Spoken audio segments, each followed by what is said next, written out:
আমি একটা কথা চ্যালেঞ্জ করে বলতে পারি, এই দেশে কিয়ামতের আগ পর্যন্ত চেষ্টা করবেন পুঁজিবাদীরা, সমাজবাদীরা চেষ্টা করবে, অর্থনীতির মুক্তির ব্যবস্থা হবে না।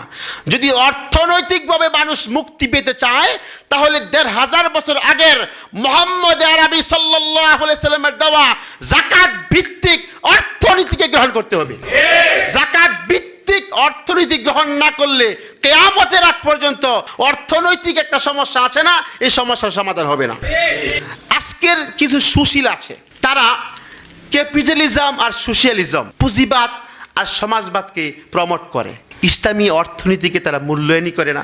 আমি একটা কথা চ্যালেঞ্জ করে বলতে পারি, এই দেশে কিয়ামতের আগ পর্যন্ত চেষ্টা করবেন পুঁজিবাদীরা, সমাজবাদীরা চেষ্টা করবে, অর্থনীতির মুক্তির ব্যবস্থা হবে না। যদি অর্থনৈতিকভাবে মানুষ মুক্তি পেতে চায় তাহলে ১৫০০ বছর আগের মুহাম্মদ আরবি সাল্লাল্লাহু আলাইহি সাল্লামের দেওয়া যাকাত ভিত্তিক অর্থনীতিকে গ্রহণ করতে হবে।